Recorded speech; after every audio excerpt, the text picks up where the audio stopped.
Good afternoon. Welcome to Robots and Red Tape. I'm your host, Nick Shutt here. Happy to have Marty Fromuth on with us today. Marty, Marty, thank you so much for taking some time to chat with us today. Really appreciate it. Yeah, thanks for inviting me. This is gonna be fun. Absolutely. I really appreciate you taking the time. I know if you don't mind though, if you would please just give the listeners a little bit about yourself, your background, your journey, and kind of how you got here. Yeah, too easy. So I've had an incredibly non-traditional background. I've been one of those unique people that have bounced in and out of government and, also in industry. And I've tried to always live my life by the mantra of keep learning, keep learning. Hmm. I'm a problem solver at my core. And so, when you figure out there's a problem and an area you don't know that can try and help solve that problem, you keep going. So yeah, I started off my career actually in the government, in the military. And I had some really cool experiences there. And one of them was actually in the programming side. So I worked actually in the Pentagon working on the budgeting. And it was a fun time, and it was sort of my first foray into technology and into Congress as well, because there's such a huge part that Congress plays in the Defense Department's technology acquisition. Hmm. And so, I was really lucky while in that position to also do a study on how the Defense Department was actually investing in emerging technology, namely artificial intelligence. And that was a huge focus area in the 2017, 2018 timeframe. And Hmm. that's where I got my first real whiff of AI Okay. and my interest in Congress. So I went directly from the government and the military space into Amazon Web Services, where I was doing artificial intelligence and machine learning programs and projects in support of the government. Hmm. And then, both through my time in the military and then at Amazon, I was like, oh my gosh, there's so much policy and congressional lens to this. I got to Hmm. learn more. And so the Air Force said, hey, there's a really cool opportunity to bring you back on activation, because I was a reservist. Hmm. It was a program going and working with Congress and then working as a legislative affairs leader when I was done. So that's what I did. That's And I'm just kind of finishing that up right now. Thank you for your service and thank you for spending so much time serving this country overall. It's really fascinating. It's phenomenal to have you on, and I'm really fascinated by your point of view. Especially as it relates to Congress, because I think a lot of people don't understand, and I think this is true for those both in like the government contracting industry and government industry, but more importantly, citizens, both civilians and citizens in the country that just don't understand the role that Congress really plays in emerging technology as it relates to, DoD. But like, let's just talk about tech overall, not specifically just AI, but then I'd like to talk a little bit more about AI as well. Yeah, no, it's obviously becoming more and more of a topic, right? Like, Mhm. it's not necessarily new. I think a lot of folks kind of forget about that. There's the automotive industry, Mhm. electricity. Congress had a role in all of these kind of major shifts in technology adoption phases within our country. So it's not new. Mhm. Um, but there's such a unique place right now in the emerging technology space. And because it's so unique, it's really, I think, pushing on Congress to do more. And ultimately, Congress's objective is oversight, Mhm. oversight of, the rest of the federal government, but also oversight and protection of the American people by way of laws and regulations. And that kind of oversight can be really broad. Mhm. It can mean a lot of different things, and I think you're kind of seeing that again in Congress right now. I mean, it can be something as simple as publishing a letter. Mhm. Something a little bit more public, like having a hearing, much like they did with Facebook and on the Senate side a couple years ago, and their algorithms and models. Um, And it can be all the way to the most robust and most stringent, which is the establishment of new laws. Mhm. Congress has to do all of these things ultimately, um, for that oversight in both, balancing the need for innovation, Mhm. and kind of continued growth in these technologies, but at the same time, the protection of the American people. And I'm going to be frank with you, that that balance is not easy. And I Mhm. think, especially with the new and emerging technologies, they're so nuanced that it's really hard to figure out what that balance ultimately is. And it's not, by the way, just United States Congress that is, struggling with their role in the emerging tech space. Mhm. Um, they all of, a lot of international governments, NATO, EU, or pardon me, EU, et cetera, they're having the same kind of conversations, and they've been having it with the advent of, the internet. Yeah. Um, so it's just a continuation of those conversations and finding the balance between protection and innovation, and it's not easy. No, no, it's I completely agree with you that it's absolutely not, and I appreciate that. I think, especially as you look at things like I know the EU came out with their AI guidelines a couple of months ago. Yep. I know the White House released something. I want to say it was last October or so, and having been, kind of behind the scenes and involved in writing a lot of this policy, what are some of the things that Congress is talking about, and what are some of the things that you've seen them take into consideration as they look to balance between, between safety, right, and then also on the other side, not stifling innovation? Because, like, and I think a great example of this is like the complete moratorium on facial recognition that the EU came out with, and using facial recognition as part of your business in general. And I understand that, like, 'cause that would be terrifying if you had private companies that, could set up cameras and, like, recognize your faces and things like that, but then also you think about false IDs, other, and the potential for that, and everything that goes into that, and then understanding that how the underlying data, can create biases at a higher level and so on. Like, what are some of the things that Congress is thinking about and talking about, and how do they approach something like this? Yeah, I will say that I think a lot of the focus of Congress has been in other governments, but just speaking primarily on the U.S. government right now, Congress in particular, the focus has been a lot more on the safety and protection side. Mhm. It's not that they have been ignoring the innovation, but I think they've acknowledged that there's, a healthy industry right now. OpenAI, for example, is doing phenomenal things in the model Mhm. world, as are many of its competitors, Yeah. Anthropic, et cetera. But I think a lot of it has been on the protection side. And they have been looking at, I mean, there's been like 90 different, introduced pieces of legislation across both chambers of the House and Senate over the last handful of years. And the majority of them have been focused in on safety and protection. Mhm. Um, it's a fun and interesting topic about how to do that effectively within legislation. Mhm. This gets into that balance side, um, because you're trying to figure out. There's sort of like two, thoughts here, schools of thought. One is, do we have like an overall oversight of AI, and we create this new organization that just does like full, looking at AI, or do we establish it within existing infrastructure and structures and agencies? Mhm. And you kind of, I think the US has been one of those, they've struggled in trying to figure out which one of those they're going to take. Mhm. And I think that sort of impacted the safety conversation. And I think you're starting to see a little bit more of a shift more into the existing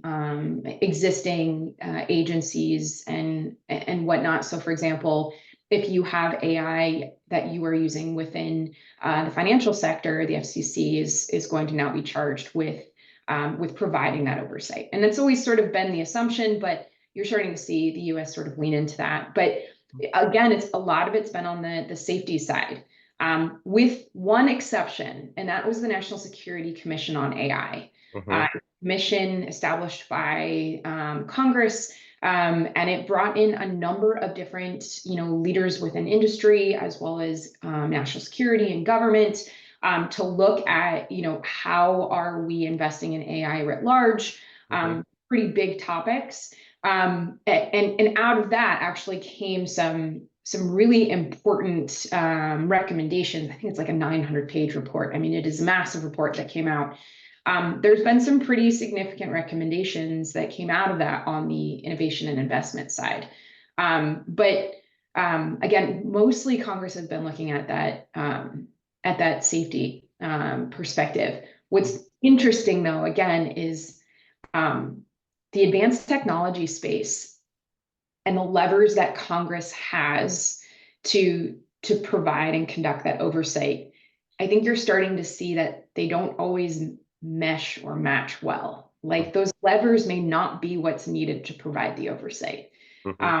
And it's interesting because Congress is doing some really unique things to try and get after that. So the Senate, for example, stood up an AI working group and held 9 different sessions last year. Mhm. That's not traditional. Right. That is No? that is a unique approach that Leader Schumer and Senator Young and Heinrich and Rounds all collectively got together and did. Mhm. So it was a unique approach, and you're starting to see more of those to have Congress really help with the emerging technology space. Absolutely. So, I mean, you mentioned, different levers. So what are some of the levers that Congress has?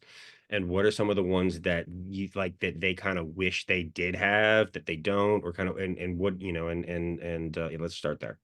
Yeah.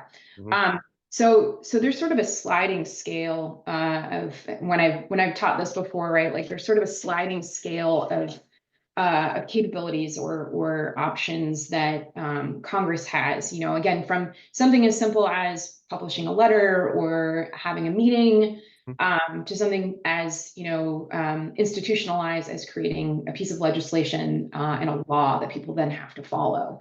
Um, the that sliding scale of options also comes with a sliding scale um, of challenges in being able to do them. So it's Right. really easy to publish a letter. Hmm.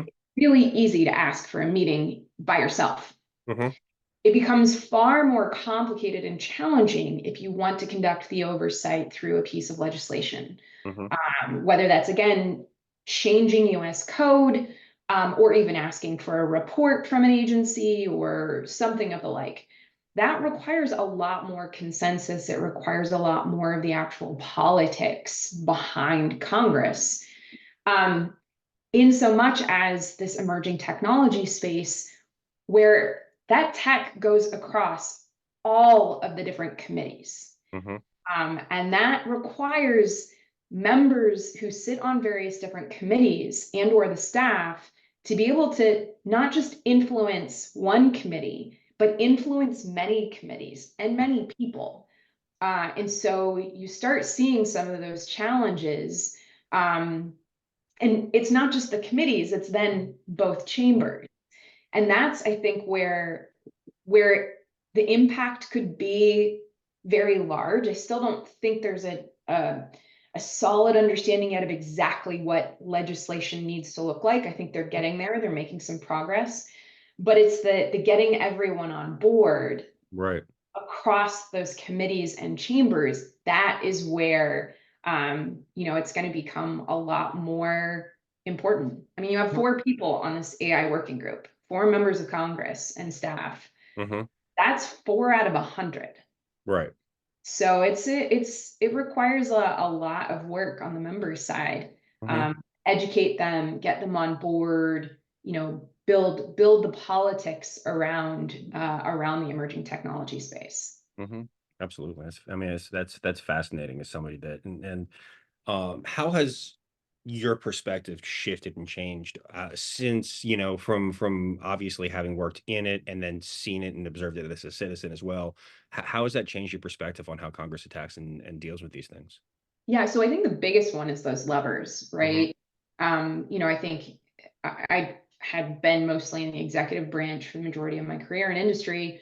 I think there was a huge sort of assumption on my part of, well, Congress can just make laws. Hmm.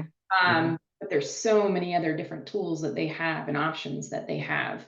But I think one of the other big elements that really kind of opened my eyes coming from industry over into the congressional side and legislative side was the role of staff.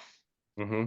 And for those that are not necessarily as familiar, congressional staff comes in multiple different flavors. Hmm. Um, got personal office staff, so the staff that ultimately supports the member and either their priorities in the district or their priorities within the state, if they're on the Senate side. Hmm. And then you also have committee staff. And Hmm. so, both chambers have committees and they have staff that ultimately runs and supports each of those committees. Um, their breadth is much different. Hmm. If you've got a personal office, their portfolio is massive. Right. You may have one person who ultimately has to deal with all of the foreign policy, national security, and veteran affairs. And they may also be taking on, the science and technology side or the small business side. On the flip side of that, in committees, they're allowed to be a little bit more specialized, but Hmm. sometimes that comes at the cost of the breadth. And that can be a real challenge too. And so, the figuring out how to educate the staff too, because these are not simple topics. I No. mean, when we talk about safety and we talk about bias in artificial intelligence and generative AI, I Hmm. mean, it can get so nuanced and technical really quickly. I mean, you don't need to be talking about matrix, matrix multiplication, but you may need to go into this challenge of embeddings. I Right. mean, embeddings is a really technical topic in artificial intelligence. Um, how do you teach a staff? How do you help a staff member who's really honestly genuinely interested and wants to do the right thing? How Hmm. an embedding impacts the bias of a model. And then So there's how like the how central does an question. embedding impact the bias of the model? Since you brought it up, Yeah, now I'm curious. now you're yeah. So I mean, you know, uh, again, I'll try not to go like super nerdy here, but this is Go the ahead. fun part about Yeah, getting to go dive ahead. in. Yeah. So I mean, when you look at the way that a human brain thinks, Hmm. we start off really young, just sort of observing different facts. Like, Hmm. that's a ball. I mean, Hmm. our 2, 3 year olds, like they're just learning specific things, right? Hmm. And over time, we start learning things like, what does that relationship between this object and this object mean, Hmm. right? Something is hot, the fun example of don't touch a stove, right? Well, you start learning that touch has of something that is red hot means don't do that, Hmm. right? Well, there's certain things even in math that you can actually do to start building that next level of analysis and association between different objects. In Hmm. this case, that could be between different words or different chunks of words. It could be between a pixel and one image versus a pixel and another. Hmm. And that kind of next level of analytics, that kind of association and comparison, is Hmm. something called embeddings. Hmm. Um, so depending upon the ways in which you sort of classify your initial kind of first level of understanding, the embeddings can change too. Hmm. Then can change what comes out of the model. Hmm. But that's a really technical topic, and Absolutely. and and it gets into the training, why training data is so important, and Hmm. why there should be a greater emphasis on that, and having a conversation about, like, a model is only as biased as what is put into it. Hmm. So what should go into it? That's a policy conversation. Right. What should our actual data look like? Should it be what we want America to look like? Or should Hmm. it be what America is right now? Like, that's a Right. difficult conversation, but it's Yes. an important one. Hmm. It absolutely is. And I'm glad you brought up a lot around how around educating members and educating their staffs and things like that. Because I feel like, especially especially today, with where we kind of are as a country. I mean, first, I have a lot of opinions about what training data should be like. I'm not going to get into all of that. Yeah, it could be a whole hour and That's 2 hour day kind of conversation. Yeah. And I'd love to have that conversation because I find it fascinating, right? Always a fan of starting where you are, right? But especially when you start thinking about, the conversation that is going on right now and has been going on for some time around term limits and age of members, and things like that, and how many folks that are high up within Congress have been there since, like, we've been alive, and some of the concerns around that. And also, I don't know if you've ever had the privilege of teaching a grandparent how to use a smartphone, but I have. And and you start looking, and then you start realizing that these are the folks that are, while they may not be the only one there, and they have staffs, they're the ones that are making some of the decisions around how we approach things that were, frankly, when they were born, like science fiction, right? And now they're reality. How equipped is Congress to do that? And is there, and should we be concerned about things like that as well? So it's a great question. And I mean, I can only speak from my personal Hmm. perspective. Obviously, this whole conversation is not, is not, official and doesn't represent the United States government or Air Force. Hmm. But I think Congress writ large, the members and the staff, have a real interest in learning. Hmm. And I also think that you need this is the beauty, I think, of Congress, despite how frustrating it can be on the from the outside and watching Congress. And it's been a very interesting, few years from a congressional lens. A Hmm. lot of experts in this space have really, yeah, it's tested the limits of what they know about congressional, rules and procedures. Hmm. um, but I think one of the beauties of Congress is that they have they have to balance themselves, the constituents, the importance of the constituents and the needs of their constituents, the the breadth of what their constituents care about, and then have staff there to help them go into kind of depths of specific areas, or utilize external resources to help them get that depth. So one of the things, again, I keep bringing this up, but it's been a really kind of impactful and changing approaches that's happened over the last 18 months in artificial intelligence. But this AI working group, Hmm. those 9 different sessions and forums that they held, they brought in industry experts, Hmm. Yeah. and they learned and they asked questions, and they asked policy related questions, and I'm sure they asked technically related questions as well. But being that, like, they have that charge of looking broadly and looking for their constituents, they don't need to be specific technology experts. They need to know the questions to ask, and their staff needs to help them, and their staff is there to help them in developing those questions so they can come up with the policy perspectives. So it's a difficult thing. But I also think, if I could, this is not to toot my own horn, but like, to say that people like me, I think there'd be a great benefit to them to help translate between those communities, to help that conversation happen a lot quicker. Uh, Absolutely. and I think it's why that engagement with Congress from the industry side is also really, really, really important. Hmm. And so it can be intimidating looking at engaging with Oh yeah. Congress, right? Mhm. Especially for folks like, and I mean, not to make it super personal, but folks like myself, the small business community, right? Where I'm in a couple of different industries. I have a couple of different businesses. How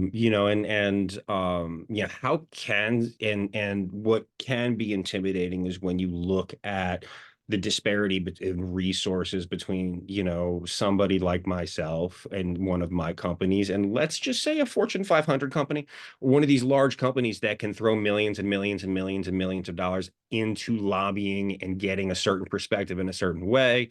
And you only need to look at how policies fall on certain things to understand the influence of things like that. How, as a smaller business, as a small business, how can we engage with Congress, both on, in as far as emerging technology is concerned, but then, also just like, broader technological issues, at large. Yeah, no, I think I can completely appreciate the intimidation factor. Hmm. Uh, because I do think, especially if you're not sitting in Washington, DC, or if you're sitting like I am right now in Northern Virginia, across the river can seem like such a large, can seem like such a huge leap. And they still seem kind of in this untouchable sphere.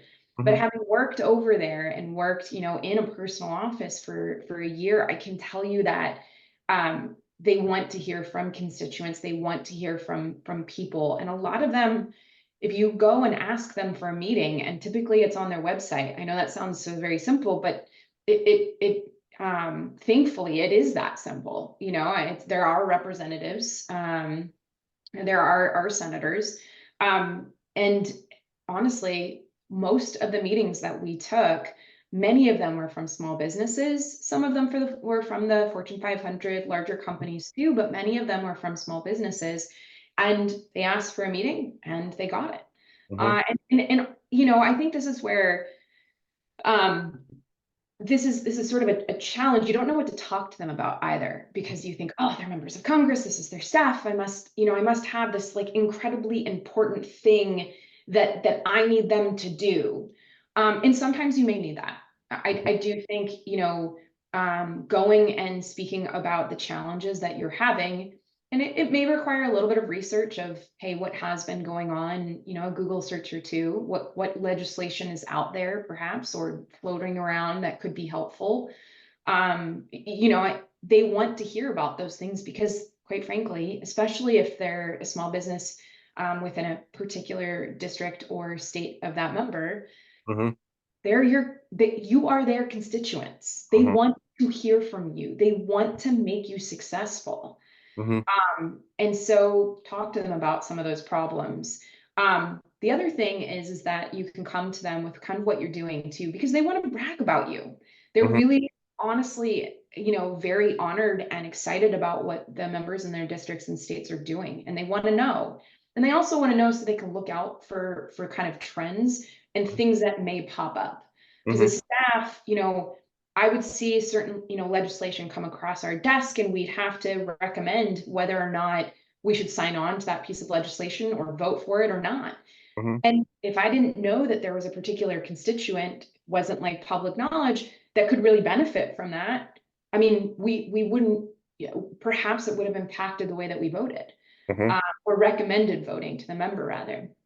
So those are really big things. I mean, there's some like, procedural things like, hey, right up front, tell them what you need, because that always helps build the trust and relationship with the staff. But honestly, it can seem intimidating, but they want to hear from you. They want to learn what your problems are, but what you're doing too.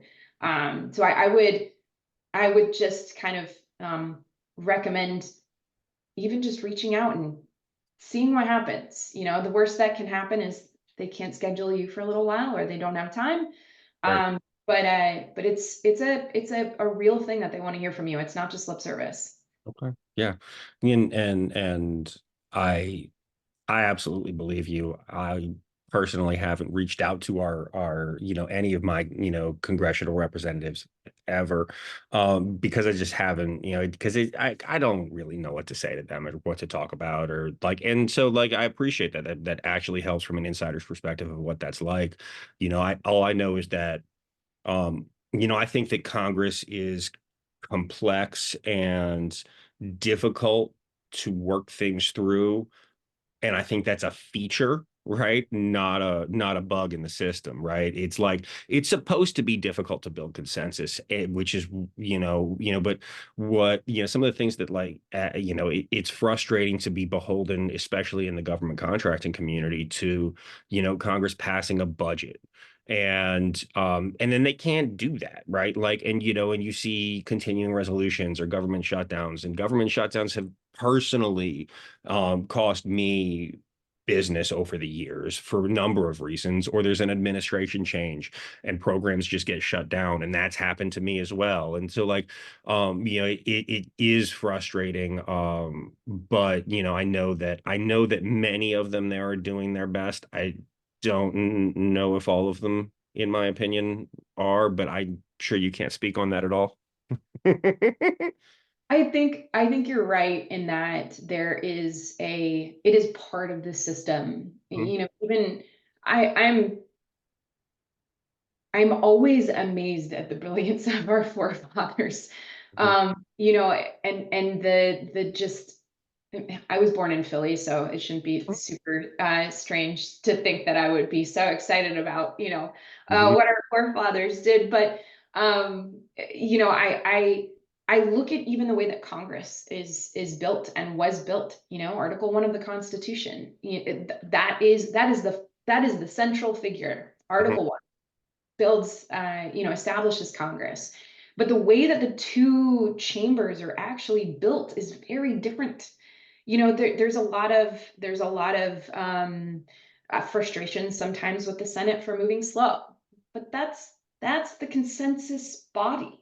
That's mhm, where the one person can change everything. mhm, Is on the House where they move very quickly sometimes, and sometimes it can feel very partisan because it's a majority organization. They mhm, operate off of majority. And so it is amazing to watch this balance between even just Congress mhm, and the two different chambers. But yeah, I mean, let's not kid each other. The appropriations and continuing resolutions have been, or the appropriations challenges over the years, and the continuing resolutions that have come, particularly this last year, have been really challenging. mhm. The federal government, the executive branch, and the legislative branch, in and of itself, has really, felt a lot of the impacts. Mhm. In an industry, you can't start new things. Yep. You can't start new projects, and that is a massive, massive impact on our ability to develop and honestly start making some real headway in some of these challenging emerging technology areas. Um, I don't know what the solution is there. Mhm. And I hate saying that because I'm a problem solver, like I said at the very Right. beginning. Absolutely. Um, but it's my this year will be very interesting. It's an extremely important year. Mhm. Um, the entirety of the House is going up for votes. A lot of key members in the Senate, several members of the Senate have already acknowledged that they're not running again. And so, it's going to be, not to mention the presidential election on top of Right. that. So it is going to be a very interesting year. And there's been a lot of thoughts about what that will mean for the appropriations. Mhm. Policy writ large? Are folks going to rush through to try and take advantage of an opportunity prior to, a change? Or are they going to hold on and wait? It's I think it would be hard to rush through given that, the chambers right now have different majorities from a political party perspective. Mhm. Uh, but it'll be interesting. And to say that it's not an impact or an influence is would be ill-cited. It absolutely will have a flavor. The question is, what's it going to look like? Absolutely.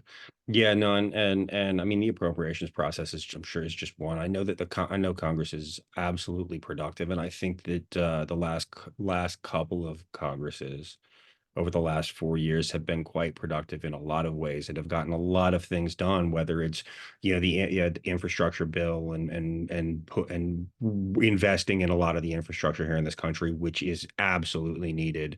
Mhm. I think that the bringing chip manufacturing back onshore has been another Yeah. huge win for us, both from an economic perspective, right? Because frankly, you think about like you know what I mean? Like it's like, the reason Apple can't make iPhones in this country. Yes, listen, it would cost more. But also we don't have the personnel and the staff and the internal capabilities in this country to make them at scale in the way that we need, right? We just don't. And so like it's going to create a lot of economic opportunity around things like training programs. I have been thinking about this for a while. I'd love to start something now around training people to manufacture chips in conjunction with Job Corps in some of these in one of these states here, right? Because I think that there's absolutely a market for something like that. Um, I would love to do that. I just don't have the bandwidth for another project. We're very similar in that we kind of we've talked about this obviously. We like to do a lot of different things because we're Mhm, problem solvers. But mhm, yeah, you bring up chips, right? So to get back to the AI side of the house, I mean everyone is watching Nvidia and mhm, their stock skyrocket. And you're watching that because of the demand on the GPUs and the compute technology that's required for all of the models that you're seeing come out. I mean, trillion token models coming out of these powerhouses and the GPUs, the specific compute technology that mhm, is built, tailor built to to do that a mass of work. mhm. Um, they're becoming like they're becoming a very finite resource. Yeah.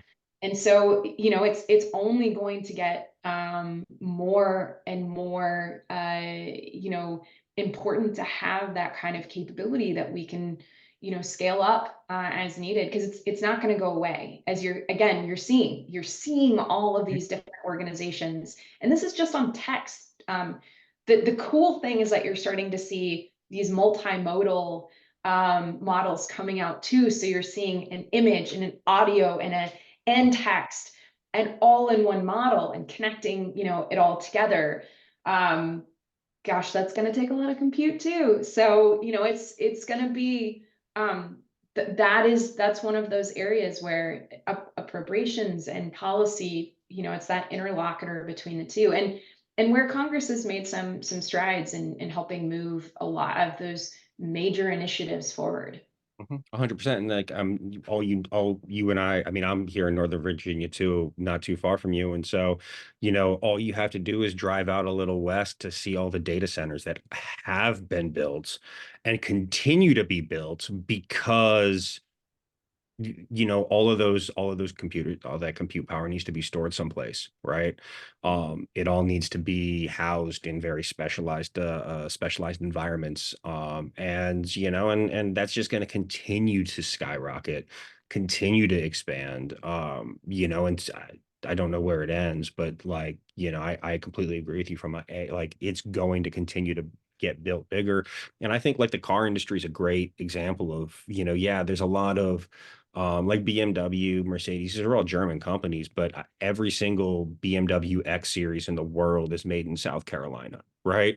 They're not made elsewhere. They're made here. And even if we have factories in this country that make NVIDIA's chips, like at least they're being made here and produced here, right? That'd be I, cool. I'm a huge proponent of again kind of developing out the scale that is needed for the chip manufacturing. Yeah. Absolutely. 100%. So before we wrap up, Marty, is there anything else that you think we should touch on or anything else you'd like to say in closing in and around Congress and its role in developing and building emerging technology markets in the country? Yeah, so the last thing I'll say is that this is a movie that we'll see again, and I think we'll see again very soon. Quantum is on the heels of AI. And so, if you're in that space or if that is an area that you're looking to develop in, it's going to be another area that we're going to have to do this same sort of approach with Congress and helping them figure out how to maneuver across the different committees and jurisdictions. And that starts with, engagement and education. So if I, again, I'll kind of call to action this again, but please, reach out, and if you're in these spaces and the members and their staff are there to kind of hear. Mhm, And it's our ability to move forward in this space has to be a collective, approach across government and industry. Like mhm, that is how we get there. It can't be one without the other, mhm. because then the story is not fully told. So even if you're unsure what to talk about, get to a figure out kind of what their priorities are, but at least reach out and start the conversation, because it's going to help everyone get to the place that we need to from the emerging technology side. Absolutely. I really, really appreciate it. Thank you again so much for coming on Robots and Red Tape. I've had a great time chatting with you. Same. This has been fun. It's always good to nerd out and then at the same time talk like human policy things. It's like totally different sides of my brain. It's marvelous. Hey, I'm with you too. I need to get back to that book you told me about because I have loved everything I've heard of it so far, and I'm just, it is what it is. I'll get back there, but I appreciate it. Thank you for listening to Robots of Red Tape, everybody.